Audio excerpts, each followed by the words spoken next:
정부가 묵은 쌀 10만 톤가량을 사료용으로 공급하기로 했습니다. 남는 쌀 해결을 위한 것이지만 부정 유통될 우려도 나오고 있습니다. 더불어민주당이 2차 탈락자 선별에 나서 물갈이 폭이 태풍의 해구로 떠올랐습니다. 국민의당 공천 작업은 개파 문제로 지연되고 있습니다. 위안부 피해자들의 실화로 만들어진 영화 귀향에 단체 관람이 이어지고 있습니다. 전주 디지털 독립영화관은 3일절에 하루 종일 상영할 예정입니다. 여러분 안녕하십니까? 전북권 뉴스입니다. 오늘 첫 소식은 남아도는 쌀 대책입니다. 정부가 해결책이라며 내놨는데 식용쌀을 가축 사료용으로 공급하겠다는 겁니다. 전례가 없던 일로 남는 쌀 문제가 그만큼 심각하다는 현실을 반영하고 있습니다. 먼저 강동엽 기자가 보도합니다. 전주의 한 양곡 창고. 한쪽에 쌓여진 포대를 열어보니 어둡게 변색된 벼들이 가득 담겨 있습니다. 지난 2012년에 추수돼 3년 이상 묵은 벼입니다. 이 창고에만 5톤 이상 쌓여 있습니다. 전국적으로 재고쌀은 190만 톤. 정부는 전국에 2012년산 묵은 쌀 9만 9천 톤을 사료용으로 판매하기로 하고 사료업체와 계약을 추진하고 있습니다. 우리가 생산한 식용쌀을 사료용으로 공급하는 것은 올해가 처음입니다. 도내 양곡 창고에 보관 중인 2012년산 묵은 쌀은 1만 9천 톤인데요. 정부 계획대로라면 올해 모두 처분될 수 있을 것으로 보입니다. 정부의 쌀 공급 가격은 킬로그램당 200원, 지난해 생산된 쌀의 9분의 1에 불과합니다. 농민들의 쌀값 안정을 위해서 한 선택이기 때문에 사후 관리를 잘 해서 추진이 되도록 노력하겠습니다. 계속된 풍년과 쌀 소비 감소가 결국 쌀 가격 하락을 부채질하는 상황. 정부는 어쩔 수 없는 선택이라지만 먹는 쌀을 사료로 공급하는 상황이 주는 의미는 간단치 않아 보입니다. MBC 뉴스 강동엽입니다. 이 같은 남는 쌀 해소 대책은 정서적인 거부감 못지않게 실제 효과 면에서도 의문입니다. 이미 수입용 쌀에서 경험했듯이 사료용 쌀도 결국 부정 유통되고 오히려 시장만 교란시키는 것 아니냐는 겁니다. 계속해서 정진호 기자가 보도합니다. 도내에서도 수입쌀 238톤으로 가공식품을 만든 뒤 국산으로 속인 업자가 지난해 적발됐습니다. 재작년에는 수입쌀을 농협쌀처럼 포대가리한 업자가 적발되기도 했습니다. 쌀은 다른 식품으로 가공하거나 심지어는 포대만 바꿔도 속일 수 있기 때문에 가능한 일이었습니다. 원재료에서 변형을 하잖아요. 그러다 보면 이제 형태를 알 수가 없기 때문에 그 표시된 거 외에는 국내산인지 수입산인지. 이 때문에 농민단체는 사료용 쌀이 불법 유통될 여지가 적지 않다며 우려를 나타내고 있습니다. 값싸게 사들인 사료용을 다시 식용으로 둔갑시킬 수 있다는 겁니다. 사료용 공급이 결국은 쌀값을 떨어뜨릴 뿐만 아니라 소비자들의 신뢰마저 잃을 수 있다고 보고 있습니다.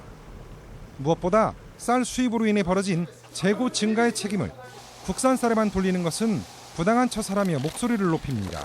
우리 농민들이 뼈 빠지게 고생해서 생산한 이 나락에 대해서는 쌀에 대해서는 사료용으로 돌려버리고, 그러니까 수입 쌀을 사주기 위해서 우리 쌀을 가축용으로 하는 거 아니냐, 이제 이런. 다음 달부터 사료용 묵은 쌀이 판매될 예정인 가운데 정부의 관리 대책이 실효성을 거둘 수 있을지 농가에 눈길이 쏠리고 있습니다. MBC 뉴스 정진호입니다. 전라북도가 지난해 8월 도내 5천 가구 만 15세 이상 도민을 대상으로 실시한 사회 조사 결과 61%가 자신을 서민이라고 생각하고 중산층이라는 응답은 전체의 18%였습니다. 또 도민들의 삶의 만족도는 10점 만점에 평균 6.63점이었으며 42%는 주말이나 휴일에 여가 활동으로 TV를 시청하고 연간 독서량은 평균 9.8권으로 조사됐습니다. 선거구 결정은 계속 미뤄지고 있지만 각 당의 공천 작업은 속도를 내고 있습니다. 더불어민주당은 2차 컷오프 대상 선정에 들어갔고 새누리당도 면접을 진행했습니다. 이창익 기자가 보도합니다. 더불어민주당의 현역 의원 물갈이 강도가 심상치 않습니다. 1차에서 익산을 전정의원을 컷오프시킨 공천관리위원회는 정밀 여론조사에 들어가 추가 배제 대상을 물색하고 있습니다. 25일부터 시작된 정밀 여론조사는 유권자 한 사람당 12분가량 진행될 만큼 자세하게 진행되고 있는데 가상대결 문항이 포함돼 사실상 후보 경쟁력에 초점을 맞추고 있습니다. 1차 컷오프를 비껴간 돈의 현역 가운데 한두 명이 추가로 탈락할 가능성이 커 의원 캠프 대다수가 초긴장 상태입니다. 좀 불확실성이 너무 커서 이 활동문을 많이 제약이 있거든요. 그래서 좀 어려움을 겪고 계세요.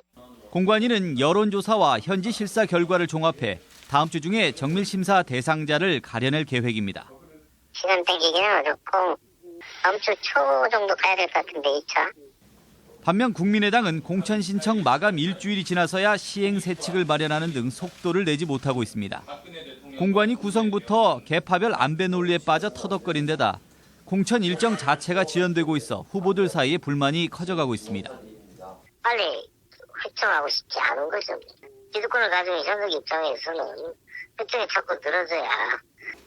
새누리당은 익산갑 지역 복수 후보의 인터뷰를 마쳤으며 후일까지 나머지 후보들에 대한 면접을 모두 마무리하고 추가 공모 여부를 결정할 방침입니다.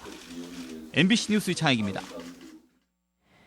중앙선거관리위원회의 선거구 획정위원회, 선거구 획정안 제출이 늦어지면서 국회 본회의 처리가 오는 29일로 미뤄졌습니다. 선거구 획정위는 수도권과 강원 지역의 선거구 통폐합 문제를 놓고 획정위원 간의 견해차를 좁히지 못해 결론을 내지 못했습니다. 오는 29일 본회의에서도 선거구 획정안이 처리되지 못할 경우 총선 일정 자체가 미뤄질 수 있습니다. 선거구 획정 작업이 늦어지면서 20대 총선은 여전히 혼선을 빚고 있습니다. 전주문화방송은 내일 아침 7시 55분부터 방송되는 시사토론에서 더불어민주당과 새누리당, 국민의당, 정의당의 전북도당 총선 기획 관계자들과 함께 각 당의 총선 전략과 공약, 전망 등을 들어봅니다. 여러분의 많은 시청 바랍니다. 기획에만 14년, 최근 개봉한 영화 귀향인데요.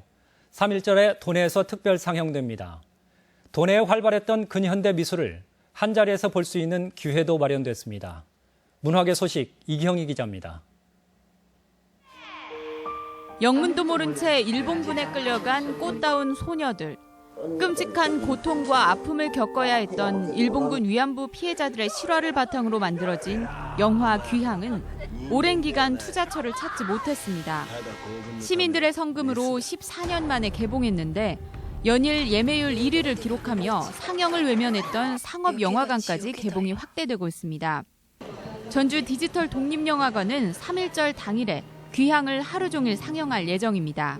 그래서 귀향 보시면서 3.1절이 어떠한 날인지 다시 되새김하시는 그런 기회가 되셨으면 좋겠습니다. 일제의 탄압 속에 암울했던 1941년, 우리 지역 고창 출신의 진환 작가는 황량한 벌판에 앙상한 가지에 쌓인 잔설로 화폭을 메우며 그 시대의 적막함을 표현했습니다. 1990년의 하상용 작가는 경제적 결핍으로 꿈마저 갇힌 것 같은 자신의 모습을 도마 위에 새겼습니다. 30년대에 태동한 모더니티 예술은 시대를 거듭해가며 현재에 이르기까지 우리 지역의 화단을 다채롭게 했습니다. 전북 보림미술관이 지역미술관으로서의 뿌리찾기에 나서 도내에서 활동했던 근현대 작가들의 작품을 한자리에 모았습니다. 해방 이후에 있었던 여러 가지 정치적인 또는 사회적인 변화와 함께 미술이 형성되어 왔고 미술을 통해서 과거를 회상하고 미래를 향해서 뛸 수 있는 근현대사의 아픔과 현실을 담은 다양한 작품들이 관객들을 기다리고 있습니다. MBC 뉴스 이경입니다. 전라북도와 부안군, 새만금 개발청 등은 오늘 2023 세계 잼버리 대회 유치를 위해 2차 실무 협의회를 열고 해외 홍보 방안과 홍보 동영상 제작, 각 기관별 추진 계획 등을 논의하고 공유했습니다.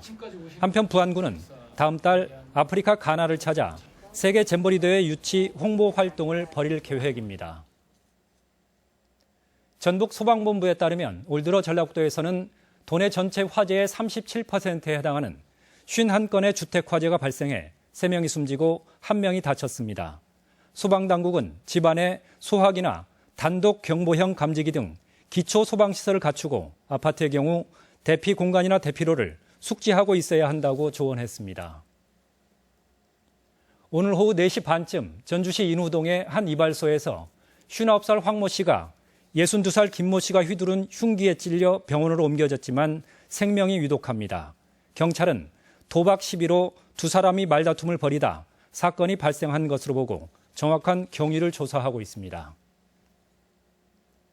전라북도 교육청은 완주게임과학고에 대한 감사 결과 정모 교장을 포함한 5명이 4억 원가량의 학교 재산을 횡령했다는 검찰의 공소 사실을 확인했다며 신분상 조치로 교장을 파면하라고 재단 측에 요구했습니다. 도교육청은 추가로 드러난 비위 사실을 확인해 다음 달 중순쯤 2차 조사 결과를 발표할 예정입니다. 계속해서 오늘의 간추린 소식입니다. 전라북도가 오늘 폐막한 제97회 전국 동계체육대회에서 시도별 종합순위 4위를 차지했습니다. 전라북도의 동계체전 전국 4위는 18년 연속의 드문 기록으로 열악한 여건에서도 선전했다는 평가입니다.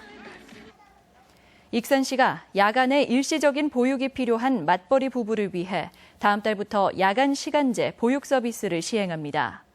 야간 보육 서비스는 평일 저녁 6시부터 9시까지 최대 3시간으로 보육료는 시간당 4,000원입니다. 다음 달부터 군산시 내 모든 버스 정류소가 금연구역으로 지정됩니다. 군산시는 3개월간의 계도 기간을 거쳐 오는 7월 1일부터는 버스 정류소 주변에서 담배를 피우다 적발되면 과태료 5만 원씩을 부과할 계획입니다. 방통대 전북지역대학 전주교도소 분교에 재학 중인 무기수 A씨가 올해 전기 졸업생 16,600여 명 중 수석을 차지했습니다. 전북권 뉴스였습니다.